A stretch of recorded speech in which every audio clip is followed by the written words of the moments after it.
Yeah, so Japan's good. I'm here for until like the 15th. Then I'm going to China, go visit some suppliers over there. But yeah, it's chill. I like it. How are Are you things there out in by Philly? yourself, or No, I did got my you? girlfriend here with me. Has she ever been outside of She's from Mexico. She's been to Colombia, but no, she's never been across the ocean. So fun times, dude? I'm glad travel went well for you. yeah, You feel like it's going to be a good step for your business, your new business idea model that you got yeah. going? I just feel like for me, what's always worked in business has been boots on the ground, getting out there, meeting people. That's why, like, I fucking believe in these events that you don't come to. And no, honestly, it changed my life years ago when I decided to live in my car, drove across the country, went to my first booksellers conference in Los Angeles, and then I met Caleb, who's now one of my best friends, and met this girl from MIT who was flipping online arbitrage books, and that kind of like validated the idea that hey, this is like really fucking legit. And so I think if I since I'm doing private label now, I think if I just go over and meet the Chinese, number one, it's a travel hack. Like they just want to drive me around everywhere, take me out to dinner. So it's like it's kind of a hack in that sense. And then but I'm going to like four different suppliers, four or five. So I kind of get them. I think it's good that they know I'm going to all of the suppliers. So like they know that it's like going to a bunch of different libraries and they know that you're not the only one at their library. Like if a library knows that you're taking like pallets of books from a thrift store or library, they have a very different perspective of you if you don't have any other businesses you're working with, like a favorable perspective, and hopefully there's a little bit of competition among them. But there's that, and then I'm going to go visit my team in the Philippines, go visit Mr. Rustum, who's like my right hand man, and my numbers girl. She ran numbers for restrictedinventory.com for years. And so she's super smart. Like she reconciled like all the reports, all the consignment. God bless her. She used Caleb's tracking spreadsheet for years. But I'm gonna go see her in Rustum, small little group this year, and then go see Taylor Jones in Hawaii. So So are you in the loop about the end of times when it comes to selling books on Amazon with what's going on lately? it depends on what topic we're talking about. But we got Section 3s. We got recently the whole buy box issue that came Yeah, up. the buy box issue. Then you got the regating of major brands like Universal and Marvel, and Yeah. um, I don't know, man. For me, it's business as usual. I know for you, it's business Yeah. as usual.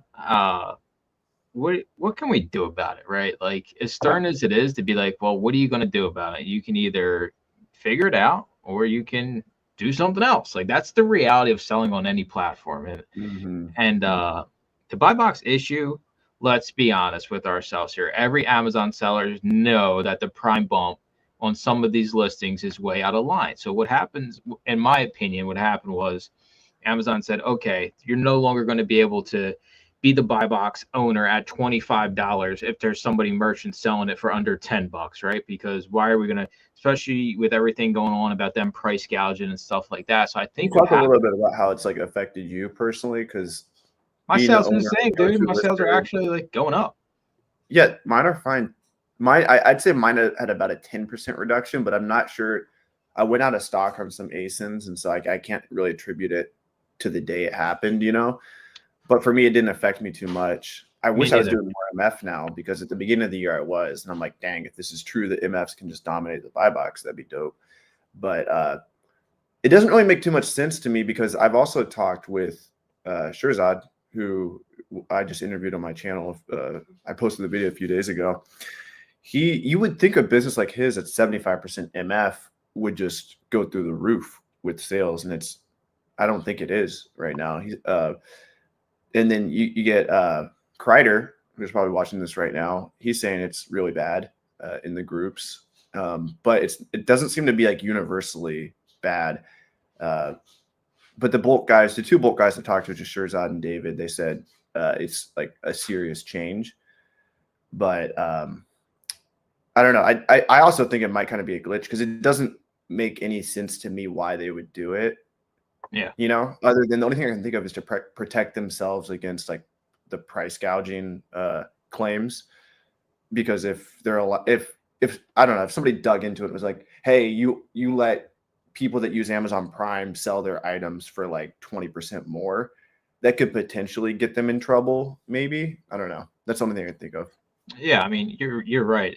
And I'm sure Amazon sees the bottom line of it because they get less FBM fees than nowhere near compared to FBA fees. So it's like it's kind of hard to figure out. It's too early. I think everybody always wants to like just immediately be like, well, this is it, right? Like instantly. There's no kind of, we can't even give ourselves like a month leeway to kind of see how this plays itself, because you and I have both been around enough, to know that some of these things happen.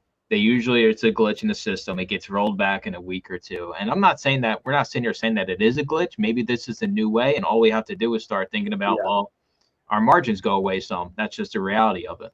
Yeah. Amazon's always been pretty like liberal with their testing, and they're willing to go back on things. Like we saw them do the free disposals years ago. We saw them bring in restock limits. We saw them take those away.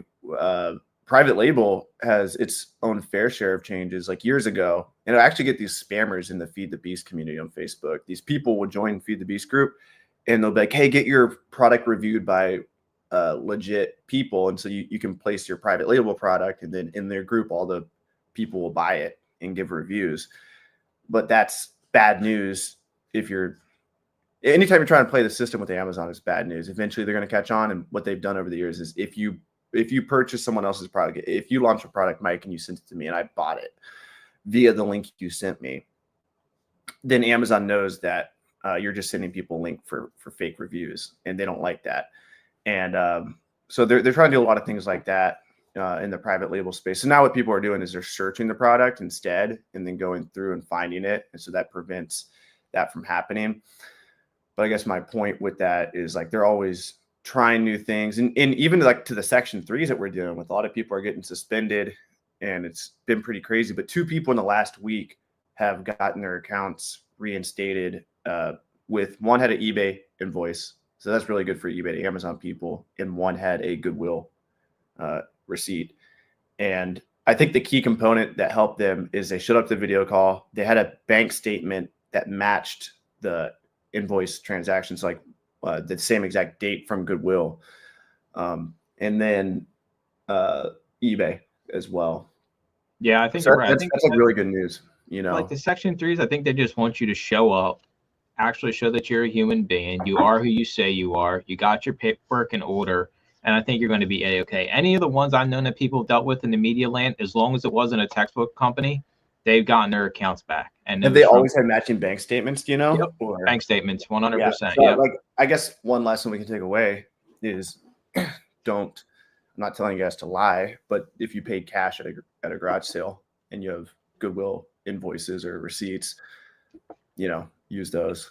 For sure, 100%. Just because Amazon's not, there's somebody behind the screen and they're like, oh, this person doesn't have a bank transaction, which their boss is telling them, hey, we need a bank transaction for you to pass. So that's just one observation. The people I know who haven't passed don't have the matching bank statements. Yeah. And one thing with the new gates, so they're gating people in Universal, which is like a huge DVD publisher, like Universal Studios. I mean, it's probably like 25% of the DVDs out there. Really? Yeah. So they're regating some people, and the new quantity now is 100. So you got to purchase 100. It used to be 10. And this is supposed to roll out, I think, next week. I think March 12th is the official date of people that got the email. So it's that's kind of up in the air. It's another thing yet. I didn't receive the email. I can still sell Universal. You can go now and see if you're gated in Universal, or like if the gate's going to happen to you. But they did email the majority of the people. It seems to kind of be, I don't know, another one of these things where what is the rhyme or reason, right? It's I don't know. I mean, I have the weekly calls. Yeah, like you can sell and you don't have as much competition, Yeah, I mean, like, we always try to figure out like what is the common denominator. So like on our my members call we had this past week, I said who's gated, who's ungated, and like there's no correlation between us that are ungated versus those that are getting gated in it. So it's just like, What it's not account length, it's not inventory, it's not sales, because the people that are still ungated were all different parts. Yeah. We've also seen Amazon do this over the years where they'll just give some accounts reps. Like you'll have your own rep for an Amazon account. And I used to have like 3 or 4 personal accounts and then like another 3 or 4 that I would sell on outside of me. That was back when I was like really hustling restricted inventory. And for one of the accounts, I got a phone call and I thought it was fake. And they're like, "Hey, this is Amazon. Like I'm assigned your representative for your account." And I thought it was like a spam call. I'm like this is someone trying to like get my store ID or something. And turns out it was legit. It was a newer account that got its own rep. Yeah. And then some accounts get daily payouts and some don't. Some accounts you have to wait 2 weeks. So I think what Amazon does is they're like, okay, like let's make an attempt. Maybe maybe these brands we suspect there's counterfeits being sold for whatever reason. Maybe they get a bunch of counterfeit claims on these. Let's just experiment with, and we don't know what the reason is. Maybe there's X number of sales, maybe there's sales history, maybe it's just completely random. I think sometimes they literally just like, let's just like let these sellers sell and these sellers not, and let's see, what happens, and so they do different things over time to kind of test, and we're like the guinea pigs for them. Yeah, for sure. Scott says, are those ungated the top sellers? No, I mean, I got part-timers in the group that maybe send 1 box a month that aren't gated in Universal, and I got people that send in Universal on a weekly basis that will be gated in Universal. So there's no Yeah. you can't solve the crime. Like and that's Amazon in general, right? Like I'm sure people that are selling Nike are just so happy right now because the big Nike gate happened last year, and the ones that survived. Like I was so happy when textbooks got restricted. I built and sold a whole fucking book business off of it. Yeah, Like dude, there's opportunity. I need to start like a Barney and Wiggles buyback business Yeah. just because they're universal. Nobody will be able to sell them. It's funny because we've been around long enough, and I always said to everybody, like, people really think like the sky is falling. I said, this is just another bump in the road. If restock limits ever came back, then we're talking about, all right, something's got to change, because this business isn't scalable no more when you can't send inventory in for 5 months of the year. So I guess Mhm. for us, we kind of know like every year there's going to be some other thing that comes along with Amazon. So we just kind of keep it going. It's not like you're going out doing less for the business, but I think it is for a lot of people that are new. They get frustrated because all of a sudden it's another headache. But like you said, every hurdle you jump over, somebody else is hitting that hurdle. It's going to be more than one person behind you. It's going to be a lot of people smacking right into it, and Yeah. it's less competition. Yeah. Yeah. A lot of times in business, like something will happen and you'll think that's the end, or this is like, oh, God didn't want me to do this. And so therefore I should go this way. And that's actually what some people say is like the downfall of some Christians is they use God as an excuse. Like, oh, it wasn't in God's will for me to do this. Maybe it's no pun intended. Maybe if you're more new age, you say the universe, it was the universe's plan for me not to sell Universal or whatever. When in reality, like that's just like a wall, and you can either go underneath the wall, you can climb over the wall, maybe you can fucking walk around the wall. Maybe the wall's not that long. But so many times in business where like things that I thought were like clear as day ended up not being. One of them was actually restricted inventory. When all my accounts got gated, and then eventually they all got shut down. Back when Section 3s popped up, Amazon said, "Hey, you're not allowed to have multiple Amazon accounts. You have multiple Amazon accounts. You didn't tell us." Shut them down. Got them reinstated. Settled with the brand, Pearson Singh McGraw Hill, and turns out that I could have taken it like a step further and gotten EPEG approved, which is this whole thing that I kind of knew it was a thing, but I didn't really believe it. But like in hindsight, I'm not saying I should have done this, but I could have kept restricted inventory and built it into like a multi-million dollar business, because now like I know people who are doing consignment textbooks who are doing that much. And it was just a small little tweak where I could have been like, oh, I'm going to get a warehouse. I'm going to tell the brand to come visit it. I'm going to get this like approval from them and tell Amazon, and then boom, I'll be good to go. And so, and same thing with like gatings. Like sometimes my friend who sells this brand, he does a few million a year in this one brand. He got gated in it last year, and this is like his lifeline. And he almost just gave up. But then another one of my friends was like, "Hey, just keep submitting over and over and keep requesting." And he's like, "Well, they're rejecting it instantly." And then our friend was like, yeah, but like eventually they'll let you do it. And like that's like the classic advice you hear. But like he was so freaked out that he almost like pivoted to a completely different business, but kept applying and then eventually got ungated in the brand again. So like if there's a will, there's a way. And I think these barriers to entry are good, you know? Yeah, and I'll lay my Dave Ramsey opinion of the night is that we're resellers. You should have some money saved aside for emergencies, right? Like I know, even when I wasn't making a lot of money, you still have a little bit of money set aside in case the sky falls. You got some type of umbrella to weather the storm, figure out is this storm going to stay or is it just passing us by and then business continues as usual. And I Yeah. think that's a lot of people get themselves in situations where they got nothing, right? Like the money you make today is spent today. So then when the sky does start to fall, you're like, shit, like this is it. Like this, I gotta go do something immediately. Yeah. I read Profit First for E-commerce Sellers recently. Great book, except they have an inventory lab section. So if you read it, I would skip over that section. Yeah, just But rip those pages out. yep, it's literally geared towards Amazon sellers.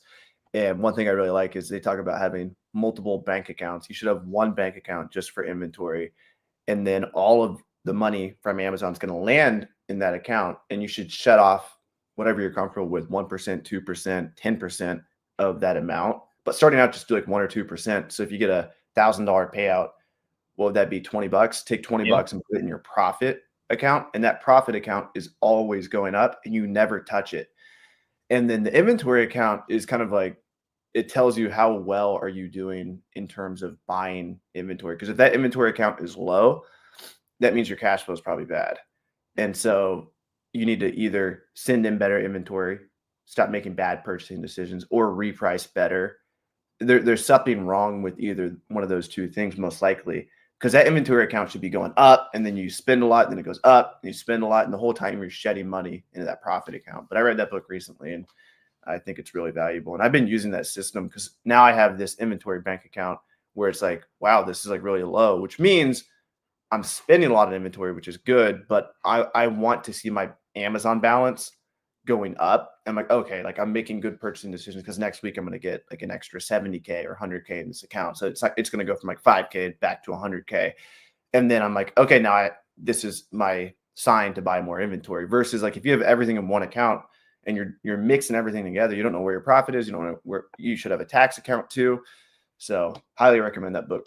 Profit For First. sure. How many books should you have in inventory for around 10K in sales? A generic good rule of thumb I've kind of come up with is for every 1,000 pieces of active inventory you have at Amazon, if you're doing just media only, your monthly sales should equate between $2,000 and $3,000 in sales, right? So that's not profit. So you would have to be looking at around 4K items active at Amazon, and you should technically hit 10K in sales unless you're sending in absolute trash, then you're going to need more inventory. I have 2K in inventory and 5K sold so far. Yeah, that's kind of right in. 1,700 in inventory and less than 1K in sales. I mean, what's the time frame? If you got 1,700 in inventory and you only got $1,000 in sales, do you have the buy box? Are you buy box eligible? If so, you need a repricer. If you already have a repricer, it ain't working for you. Your sales should be well above that. Mm-hmm. I eventually wore the gatekeepers down with multiple requests each week. Nice. Yeah, if you're gated, keep applying.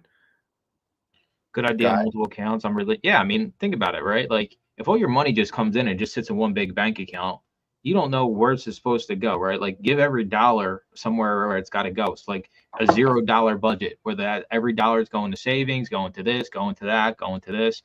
You got to be smart with your money. I mean, we're resellers, guys. Like most of us are in thrift stores spending $1, $2.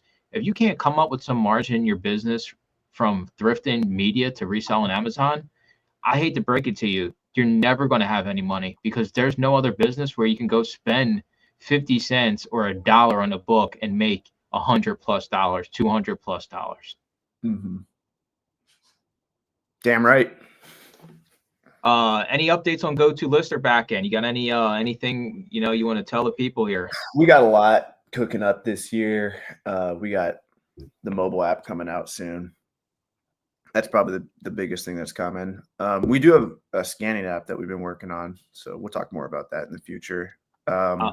Error-wise, the errors are kind of, I will say this, I know a lot of people are still complaining about the errors. There's no fixing them. I literally did it today.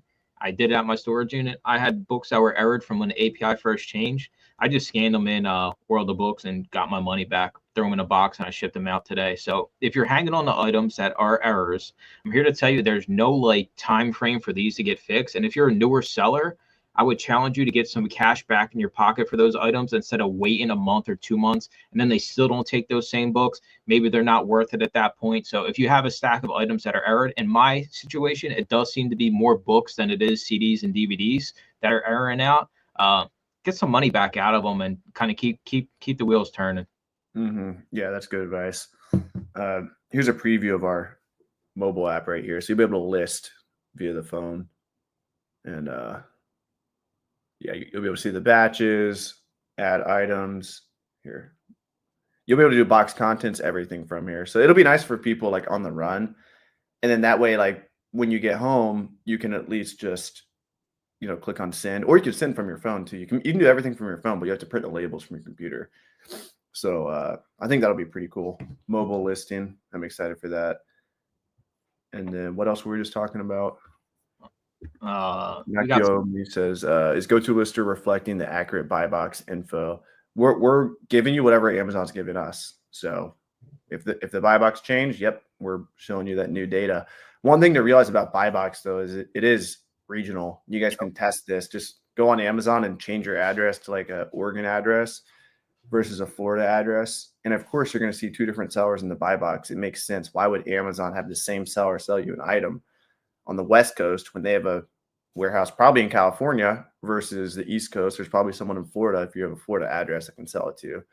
So the buy box is kind of, that's an interesting thing to debate, but there's different buy boxes all over the country anyway. For sure. Can anyone recommend a reprice, or should I just reduce 10 to 20 cents? If you don't have, so I'm going to assume you don't have a repricer and you got 1,700 units. If you're just thrifting media, just get on Reprice It. It's the cheapest one out there. It's super straightforward to set up, and you need to have a repricer. And I guarantee you get it set up today, your sales will probably 5x, 10x over the next week, just because you have that many units that haven't been. And listen, forewarning here, your items are going to go down in price, Scott. They're all not going to shoot to the moon here because they've probably been sitting there and they haven't been touched. So that's just the reality of selling on Amazon, is usually the price goes down. But yeah, I use Reprice It. It's all you need in a thrifted model. If you're doing any kind of arbitrage, then you can mess around with the one that Romer, what's your go-to repricer right now? Depends on like who I'm talking to and like what their business is like. I've literally reviewed all the repricers. I have like a go-to strategy, but on starthumble.com, I got Channel Max, but that's a little difficult to set up. NeuroPrice, I think, is good for people who are small. It's too slow. It's not, and you got to do it manually. If once they get the scheduling in and it's quicker, it'll be a feasible option. But for the time being, it just And then there's Be Cool. Be Cool and Channel Max, I kind of have like the same repricing philosophy. Just like the first 30 days, let that smart price sit there. And then after 30 days, 30 to 60 days, start repricing more aggressively. Then there's another one too. I never really made reprice. I think I maybe made one reprice it video back in the day. I think that's a good solution, but I think it glitched up on me and like I had a ton of units on my Amazon account and I don't think they were repricing. Yeah, you probably broke it. Yeah. Or an upgrade or something. Yeah, it's repricing is just try different ones. But if you're doing any kind of arbitrage where you're spending up for your items, then you're going to need a Channel Max or a Be Cool. You're going to need something that's a little bit more fancier than Reprice It, which is literally just bare bones. How is the back end of GoTo coming along? What's the best way to report a bug? Just send us an email. Bill, you're pretty vocal in the Facebook groups. You probably just post it. You can post it in the Facebook group if you want, but just email us and we'll fix it. I'm excited for the scanning app, dude. Yeah. I think there's a lot of opportunity in the space, as crazy as it is, even though there is already, scanning apps out there. I think it's kind of what you did with the listing software. Right? There's opportunity out there. So I understand you got a lot on your plate with everything, this new API, but I'm kind of pumped for the new scanning app to roll out here. And you'll be able to click on so you'll see an item's profitable and you click on add to batch instantly. And so then the listing will be created. By the time you get home, you'll be ready to rock and roll.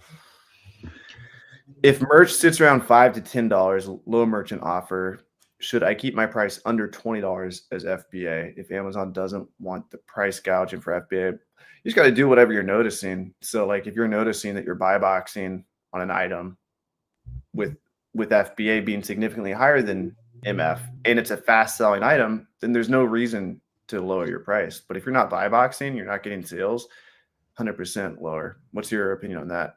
Yeah, you're right. I mean, what's the sell through on this item? If it's a fast seller, then you have more opportunity to be a little bit more greedy, because you kind of can argue the reverse way. Is somebody will click through to find a prime offer and pay up for it versus the FBM offer. So it kind of works both ways. But I think the days of being the $20 to $30 mark when the MF offers are under $10, I think they're numbered. And I think this kind of smacked a lot of people upside the head because of that huge split that it kind of hit them. And I'll say this exact situation, if I run into this with like a CD or DVD, I'm always going to go in at like $17.99. You make $10 after fees.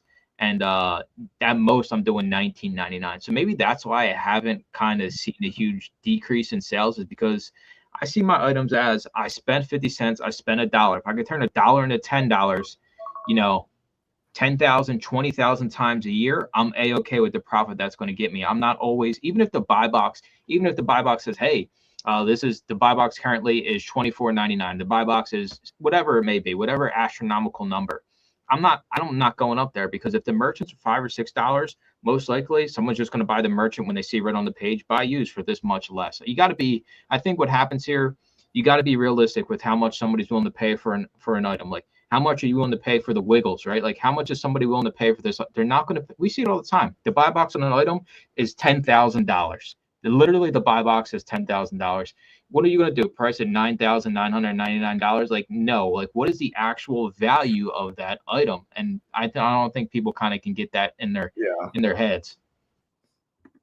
Yeah, I think. Dude, I wanted to sell, dude. We're not storing. One of my favorite Facebook comments now, or Facebook posts, is like, not the person who cluelessly posts like Scout IQ or Scout Leads like $10,000 profit. Like that kind of person's been around for years, but there's a new person I've seen that like post it, and they want someone to analyze the Keepa because they don't have a Keepa membership or they don't understand how to use Keepa.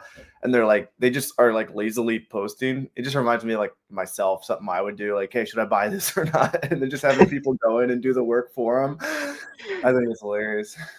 Dude, that's why if you have GoToLister, when you list, you get your little free Keepa integration. I've never had to pay for Keepa. I never have, never will. And I mean, just be realistic when you're pricing an item. Even if the buy box is the buy box, you don't always have to be the buy box person. I'm a firm believer, and I'm glad I kind of got on this wagon in the middle of last year, is we don't get paid until our shit sells. Doesn't matter what we say when we scout it. Doesn't matter what it says when we list it. That money's not hitting our bank account until it sells. What price point is it going to sell the fastest? Because I know I can take the $1 to 10 to 20, however many dollars in profit from that item, and go find more items that are going to bring back that amount. So the mindset of we need to sell our shit to make money, to have a business, to even be in business, needs to be the mindset going forward. And if you already had this mindset, then who cares if we got to sell our items for a little less? We're still paying $1 a piece. There's not many things in the universe where you can spend $1 and still turn it 5, 10x repeatedly. And there's an endless supply of this. It'd be different if you couldn't go anywhere and find the shit, but it's everywhere you look.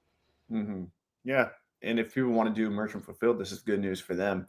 I don't know. I think it's going to change. That's why I haven't really posted too much about it. I just don't know what the hell is going on. I'm hearing different things from different people, and I'm just waiting for the dust to settle on that issue. Yeah, you got it. I mean, you can't make any drastic, crazy ass changes in this until, it's got to be at least a month until this thing's even considered. Even then, is a month really enough? Probably not. Who knows? I mean, they clearly don't care about the API. They're not working on fixing that. So it's just like, here we are. I mean, you can go list on eBay if you want. Have fun taking photos. Have fun, doing whatever you do. You can start it. If you think FBM is the future, then like you said, start an FBM business. All you got to do is change your trigger set and just be wary that you have to actually pack and ship your shit on time, because it ain't eBay land. You don't do that. I got people in the group that are banned from FBM. They can never sell FBM again because the shipment was the mail carrier decided, oh, I'm not going to deliver this Yeah. today. Well, Amazon don't care about that. Amazon says, well, it wasn't delivered today, and that Yep. goes on you, not USPS. Yeah. Yeah. Yeah. That's a new thing. They're starting to like, you can mark an item as shipped, but if you ship it late, if you actually ship it late, according to tracking, or just the carrier takes a long time to get it there, like they'll ding you for it. That's a new thing they've done in the last. Yeah, and it sucks for media because media mail takes forever. And if you don't have your template set up right, and even if you do have your template set up right, just because Joe Blow at the local post office could just let your shit sit there all week, and then you got to pay the price, and then you no longer can. Dude, I mean, FBA is still going to be the way for 99% of people that start this business. Usually the FBM people are either really part-time or they're really full-time, right? Like the huge mega sellers or people that are just passionate. Or it's different in media land, right? Because when you're FBM and you just have quick opportunities to make a lot of money on the same product that you can endlessly turn over. But for us, I mean, you're going to be a mega seller to do FBM, and realize you're going to need a lot more listings FBM than you do FBA to kind of equate the sales. Yeah. I've always thought like starting out, I haven't really pushed this too much, but if you start doing Amazon as a completely brand new account, which obviously you have if you're brand new, it might be better to do MF for a while, get your sales up, and then start doing FBA. But easier said than done, you know, because like you said, you got to ship stuff on time, you got to be organized. Well, dude, that's the biggest thing I tell everybody, right? People don't have the buy box for like 3 months, and they're like, I don't have the buy box. The first thing I tell them is, have you FBM'd an item? And I swear to you, we literally had somebody last week. He FBM'd his first item, and he got the buy box within the week of not having it after months. Like there's things that click in your account. They want all the analytics in your account. So all I ask is just one item in the category you want to get to use buy box and be eligible for. And when it happens, then there you go. You kind of can wash your hands of it. 100%. How's business going for you? This is good. Both months, I'm over 12.5, so I'm closing in on 13. I really haven't been doing much more. I just landed a bulk deal off Facebook Marketplace for 6,000 DVDs. So nice. I'm gonna have my hands full. Video store that closed down, so that'll kind of be the rest of my week getting through all that stuff. But I mean, thrift stores have been brutal. I'll be straight up with everybody. Thrift stores ain't what they used to be. I mean, and it's crazy to think when I started, like, I mean, you know how it used to be. You could go in and just fill up a cart. You really didn't even have to scan anything, right? Like, it's dreadful out there currently. I don't know if it's because of the beginning of the new year, people aren't donating shit or what, but thrift stores have been all of them, even the smaller ones. It's just no new inventory, and the stuff they got is just garbage. So thankfully, there's more places than thrift stores for everybody to go to. I kind of spent last week, I spent a little bit over $1,000 at record stores and pawn shops. So you got to think outside the box in this game. There's ebbs and flows to everything. But yeah, thrift stores have been brutal for me, man. It's just, I think times are changing. You need relationships. Hence why you are halfway across the damn globe. Like, you need relationships in any business, in any type of something of substance. Like, you have to have a relationship with somebody. Like, you can't just be the private label guy that never leaves his house and just thinks you're going to be able to build this crazy private label business. Like, I want to, it's the idea of like, I always hated phone interviews, right? Like, I'm much better in person than I am sitting here like on the phone, because they don't get a real picture of who you are. You don't have the human interaction. So if I ever was to do something like you're doing, 100%, that's the play to go. All right, well, here's a face to the name that I'm going to be dealing with for however prolonged amount of time. Yeah. Do you have any replenishable sources, or you're just kind of doing Facebook Marketplace? Just libraries. Yeah. You got backroom access at those, right? Yeah. So they just ring me, well, text me, and then I go fill up my car once or twice a month for a few different libraries. And that's like, honestly, for a lot of people, that's really kind of all you need to double or triple your business is one or two of these consistently good sources, right? Not the junk sources, a library in a nice part of town where the donations are good.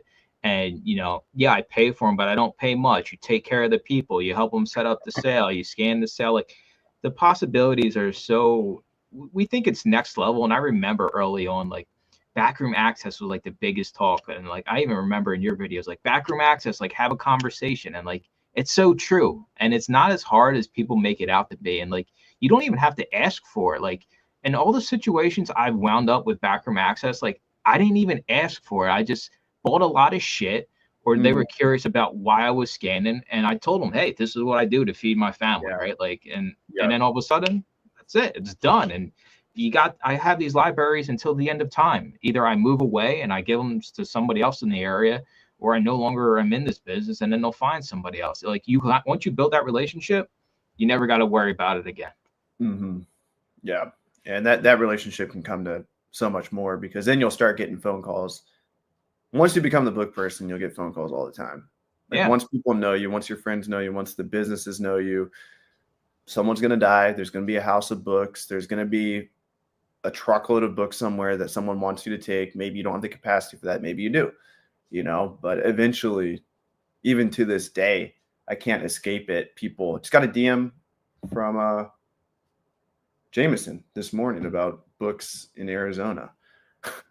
The whole Christian books can be really good. He was Oh asking yeah. me, like, are these going to be good? And it's like, if you're going to sell as new, which I did back in the day, Christian books are just fiction in general is killer. But yeah, so become the book person. Like, and you don't have to be on social media like us, but I No. guarantee you, like, once you have, and the thing is, like, I was thinking about this the other day about, like, the idea of business is kind of fictional. Like, the whole idea of an LLC is, or like, I was trying to call. I'm at the Hyatt right now, and I'm trying to call to get an upgrade to the Globalist. And if I get an upgrade, I get free food. I don't really care about this, but like, nice rooms are nice, but that's like what I care about is the food. I want like free food all the time. Like, the food at the Hyatts are amazing. So like, I'm really, and I would save, like, I did the math. I'd save like probably $8,000 total in or at least $5,000 in food, like close to that, because it's expensive out in Japan for good food. And so I really want to upgrade to this next level. And like, I heard, basically, I don't want to spill the beans on this because they told me not to share it, but basically you have to call and like act like you're a company and ask for XYZ. And so, but the key thing is you have to be the company. And as I'm calling, I'm like, the first few, I called 3 times, and the first few times I sounded like an individual. I didn't sound like a company. And so then I'm like, I got to sound more professional than this. And I'm like, what the fuck is the difference? Like, how do they know if I'm a corporate company or not? And then I call again a third time, and I'm like, yeah, like, and I was like more confident, and I was basically saying like, yeah, I'm the owner, blah blah blah. Like, I'm looking for this for my company. I kept saying for us, and then like, boom, got a call with like someone higher up, and it's just like, this is so interesting, this idea. And like, I was thinking about it even in the book space. I was in Austin, Texas with a bunch of, well, they all were booksellers one day, but now they're at least 2 of them are booksellers, but 5 people. Caleb Roth was there too. We're all hanging out, and one of them, he's really good at that. He's really good at presenting himself as like a big business, but the thing is, like, behind I'm not going to call it like a facade, but behind the idea of being a business, like, he has his whole warehouse. He's got tons of pallets of books that he can process. Like, everything he's saying has weight behind it, because he knows that, okay, at the end of the day, he's doing what we're all doing. He's like just flipping books. He's buying a book for $1 for 25 cents, whatever, and then flipping it for $40 online. But he's just doing it with K through 12 schools. He's doing it with thrift stores. He's doing it with whoever. And he's able to have that confidence because he knows like the back end is there. And so if you have the back end there or not, and the back end could be different. For Mike to use Book Guy, it's like, are you going to show up every week and like take the books from the library via backroom access? And maybe you take it up a notch and you start doing consignment with them, and they're like, okay, now I'm going to pay you half of whatever we get. And maybe you take it up a notch and you're like, hey, I'm just going to take everything you have back here every week. I'll just clear it out so you guys have more space.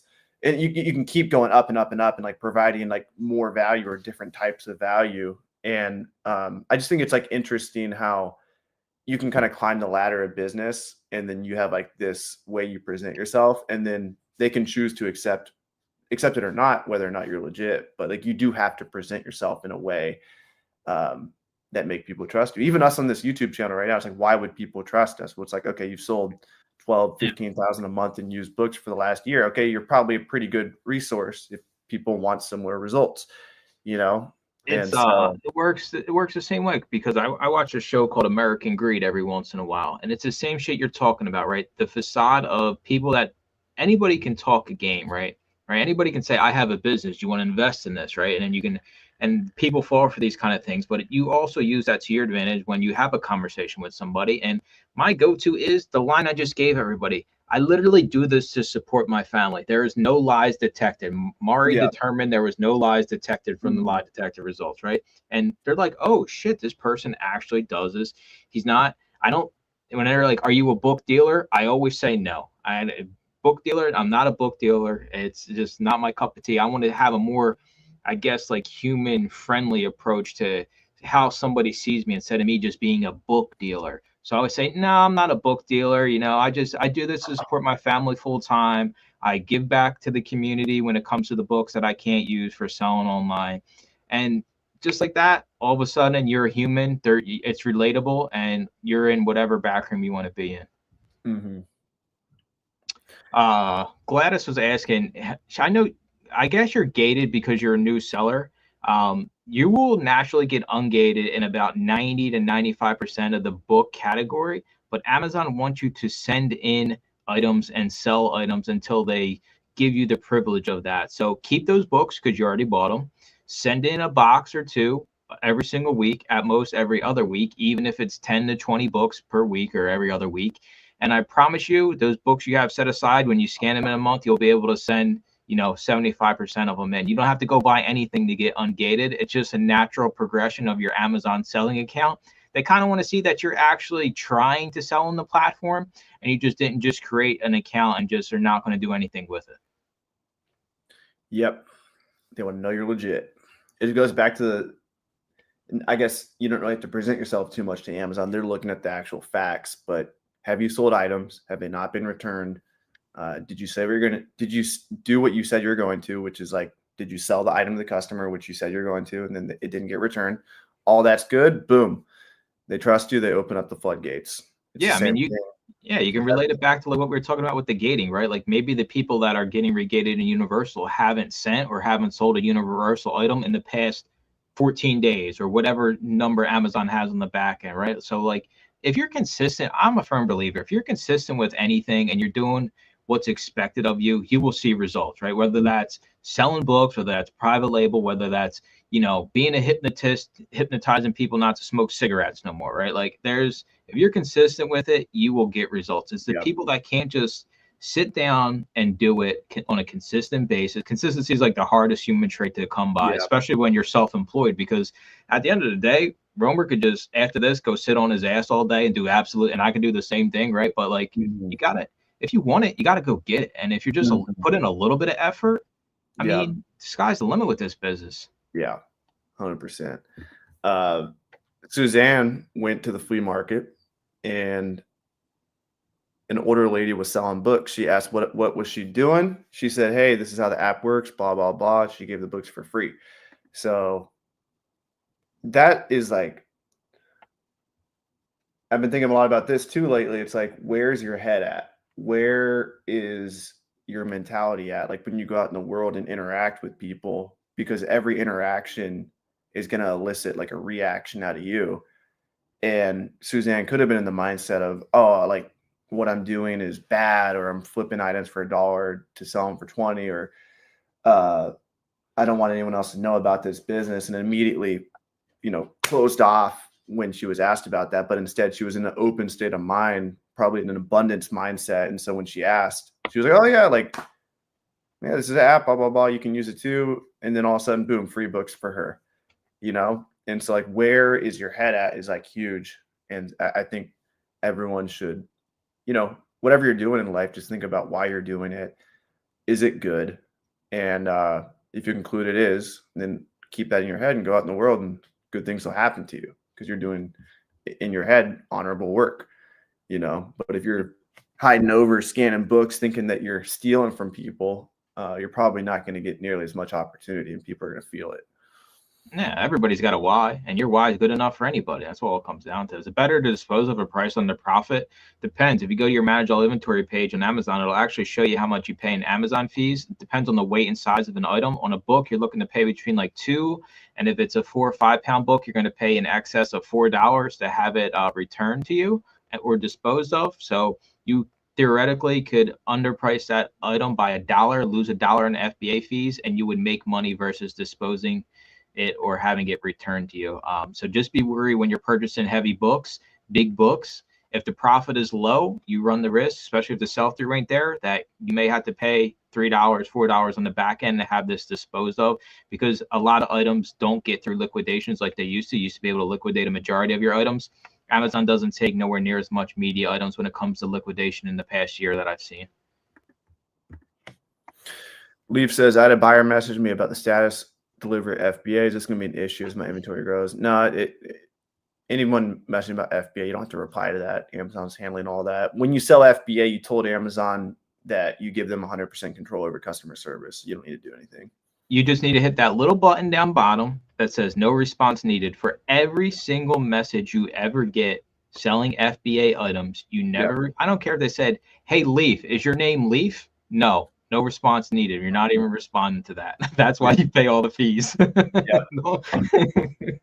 We got some perks and benefits of paying half of our money to Amazon, and that's one of them. Don't I get them all the time. Oh, can you lower the price on this? Oh, what's going on with this? No response needed. Don't waste no time with it. It's crazy. It's like polybagging your books or something. Yeah, dude.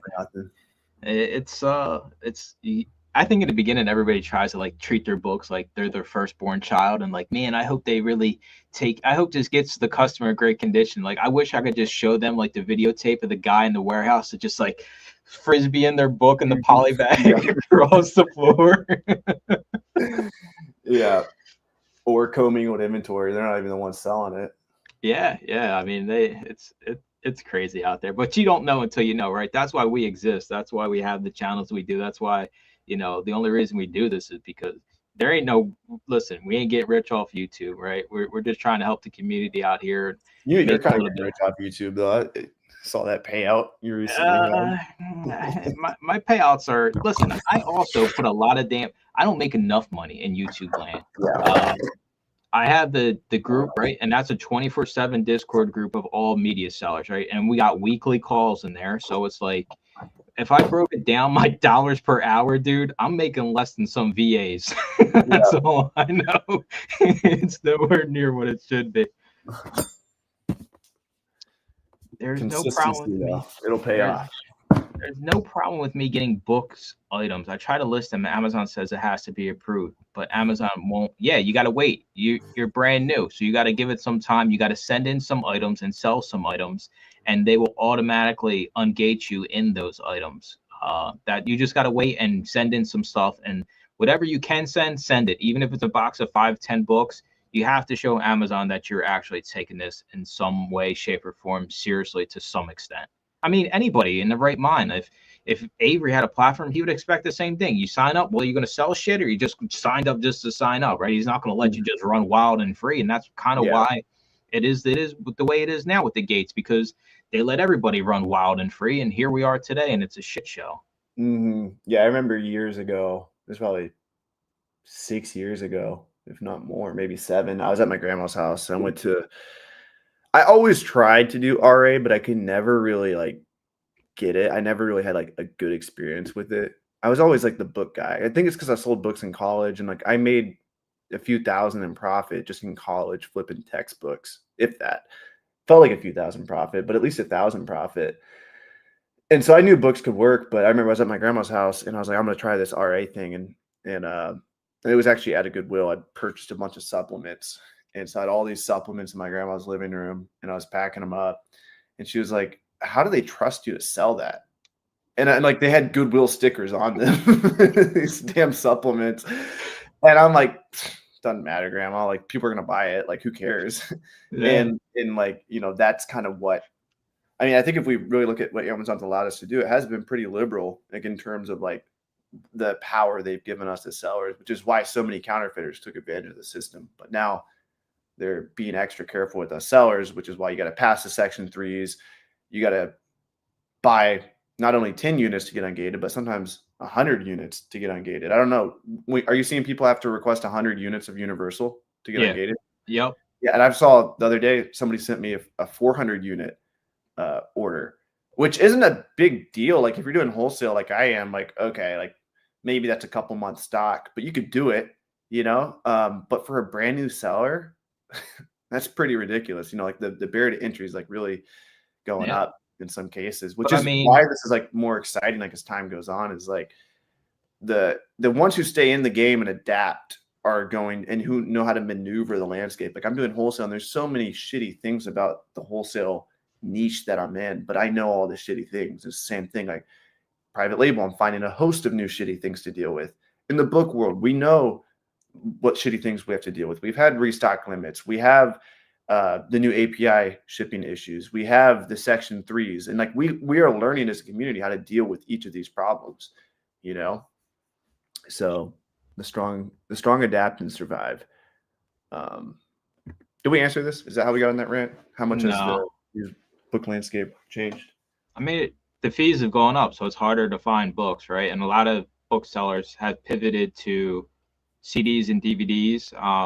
I have personally myself, I'll tell you right now, if I was only a bookseller, my business would be 10% of what it is, just because it's harder to find a $10 profit book than it is a CD or DVD. When it comes to the overall amount of resellers, I think it's always a revolving door. Just imagine one of those doors in like a big hotel or like a big, skyscraper where it's always spinning and people are always going in and going out. You really can never judge the influx of new people. In the beginning of the year, it always seems like there's a lot of new people, but I think the numbers kind of stay the same. If anything, there's more new resellers every single year because people think it's a way to get rich quick.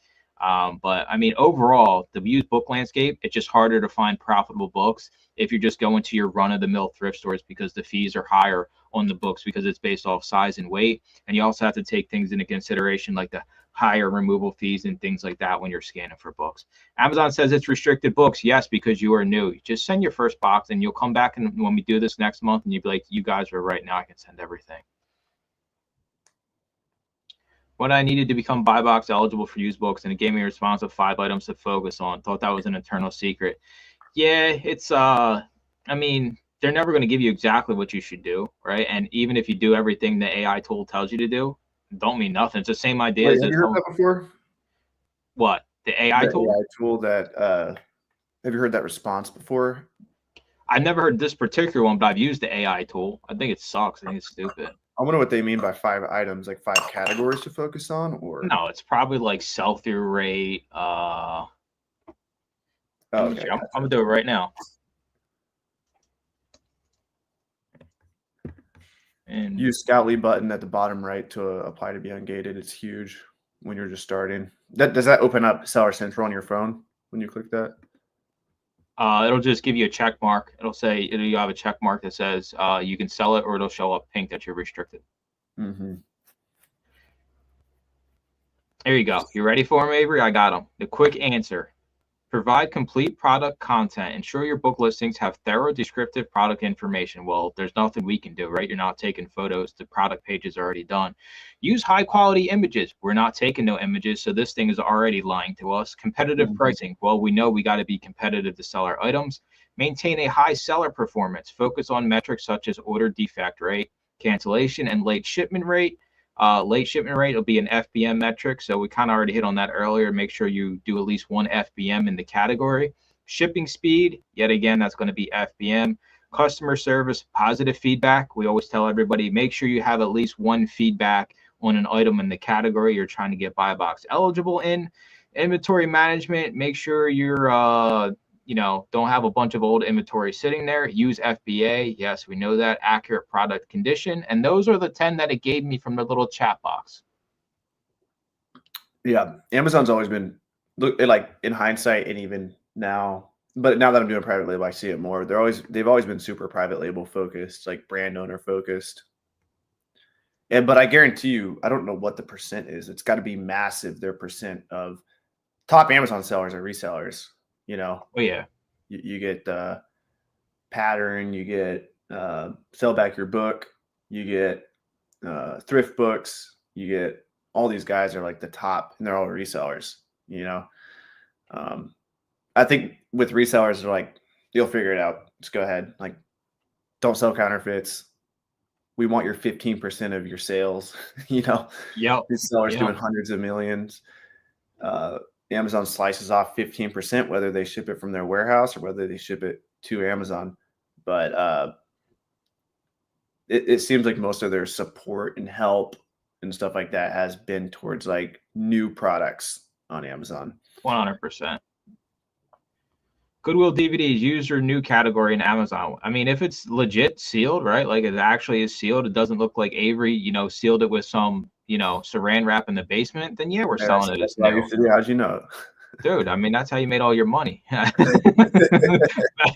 in my day, I had a roll of saran wrap. That was actually my plan, and it was working really well. I was selling new books in 2019, and I discovered this hack. I learned from a big seller doing millions, so it wasn't just like I was like finagling the system. I learned from multiple big sellers selling new books, and I'm not saying anybody do this, but I would shrink wrap the books, which was really stupid. And then somebody bought a book from me, and it was shrink wrapped, and they opened it up, and there was writing on like page 13. And that's like such a worse look than just not shrink wrapping it. And then right around that time, my textbook consignment business took off, did 80K in sales, and I was like, okay, I don't need to sell books as new anymore. Yeah, I mean, there's risk with anything we do, right? Like yeah. even Avery, when he has his own products that he's launching, right? Like his page can get hijacked by another seller, right? Like there's risk with anything, any business model. There's approvals, different things. Like there's a lot that goes into it. Every business has its hurdles. You're going to get a Section 3, whether it's used, whether it's new, it don't matter. If your ticket's pulled, your ticket's pulled. That's all there is to it, right? You just try to do your best to avoid it. I mean, I've sold thousands of new DVDs and CDs from thrift stores, and I've gotten jammed up on DVDs and CDs. Donut, knock on wood, 0 times. All my counterfeit games come from board games. We got a question. Do I just put books in a box and ship it to Amazon? 100%. 100%. Make sure they're good books. Make sure you're using GoToLister. Shameless plug. Yeah. Fastest listening software on the planet. The number one thing I love about it most is it helps me list and process my items that much faster. And as you know, if you want to grow your Amazon business, speed is the name of the game. If you're thinking about selling on Amazon or you're already selling and you want to be able to grow your business quicker, definitely check out GoToLister. Appreciate you, Avery, for creating the software, and it's really helping me grow my business. Much love. Yep. And GoToLister is growing past just being a listing software this year. We've already built it. We just are kind of waiting for the launch. Our scanning tool is going to be out pretty soon. So we got D-Money saying, hey, Father, Avery Romer, will you ever create a book scanning app? GoToLister's the way to go. So Scott, appreciate that. Double click the R after you get a restricted error. I guess that's in Scoutly to request approval. Boom. That was a good live. It's weird doing this in the morning. Well, what time is it for you? It's 9 o'clock right now. 10 o'clock now. It's not that bad for you. Is eBay dead as far as book selling is concerned? What about media in general? I don't mess around with eBay. It's too time consuming. I can go scan how many items the time it takes me to list one book on eBay. The idea of that business model exists. I think you have to be passionate about what you're selling. You got to have a lot of knowledge. With Amazon, you don't got to know diddly squat. It's just a matter, yet again, here we are again, Avery, being consistent and scanning as many items as you possibly can. That's how you scale this business. There, you don't got to know nothing about nothing. In eBay land, you got to know this. You got to know what books are worth it, photos. It exists. It is a much tougher road, and it's a much more knowledgeable road that you have to go down. And for me, I started this business to get my time back, and I challenge everybody here that's a reseller is to get as efficient as you possibly can, so you can do the things you enjoy, spend time with the people you care about, and still make money on the back end to support you in the long term. That's the whole appeal to Amazon. That's why any of us started Amazon, is because it's so much easier than anywhere else, and the sell-through is so much higher. So eBay, to me, it's dead. I have an eBay account, but there's nothing on it, right? Like, and I'll tell you now, if I ever get banned on Amazon, there ain't no chance I'm selling on media on eBay full time. There's a million easier ways to make income in the universe. Dude, there is. I just think about the stupid influencer program and how much money I made off that last year. And there ain't no way you're getting me to sign up. How much money did you make off that? Over 5. Nice. And I Over Dude, 5,000? yeah. the Nice. the amount of work I did is pathetic. maybe 24 hours of work in the whole year. So That's dope, man. there's so many better ways and easier way, but for some reason resellers, we just got to spin our wheels, right? Like we just got to feel like we're working all the time. I'm in the opposite mindset. Like let's get our time back. That's why GoToLister exists, because we get our time back. We list our shit quick. I'm not sitting here for 3 days listing it through Seller Central, listing it using any other software. Like I need my time. Time is the most valuable thing we have. I know a lot of us are young, right? We're like, oh, we got a whole life to lead. Well, let's make all the money today, and we can have the second half of our life off and do right by ourselves and the people around us. I don't know, man. And you travel the world, time is time is all we got. Mm-hmm. Yeah, it is. So do what you Would want. would you ever do an eBay business? I mean, I sell like duds and stuff on eBay, and I'm having my mom sell stuff on eBay right now. She's selling my removals, and she's doing pretty good. Okay. But it's a different category. It's not books. Oh, So she was doing. I felt so bad for her. She got suspended when I got suspended years ago, and she was doing books on eBay and just not moving at all. But she's like made more profit selling my duds from Amazon. So I think, and we can reorder these for her, so it's gonna be good. yeah, for sure. Media on eBay is dead. It's just it's mega cross listing sellers that just they got the shipping discounts. You're never going to be able to compete with them. The idea that you can come across enough antique books to have a 6-figure business on eBay is absolutely asinine. It just somebody posted in my group. It was a pretty cool software. Usually I take down posts like this because they're usually really spammy. They come from they have no context of our community, but this one was for video game sellers that are listing video games on eBay. And I don't know how good the software is, but you take a picture of your stack of video games and it prices them for you in like bulk lots. That was a cool idea. I don't know if it's good or not, but dude, I believe it's the same in trading cards. You literally just load your trading cards into the machine, and it literally scans them, photos, and prices them for you. And just like you could just do thousands an hour. Like this is the future, guys. Like let's wait. Like AI. I mean, think about the huge warehouses you go to. They got these conveyor belts, right? And there's like 9 different bins where it's pushing a book into each buyback company, FBM, FBA. Like that is the future in every category in reselling. You gotta adapt. Mm-hmm. You have no aspirations of ever doing anything like that, like a assembly line type. Nah, I mean, I've thought about it, but for me, it's not worth the headaches. Like, I feel like I can, if I really go hard, like, what do you think the limit is for somebody that goes hard with media by themselves in like a yearly income?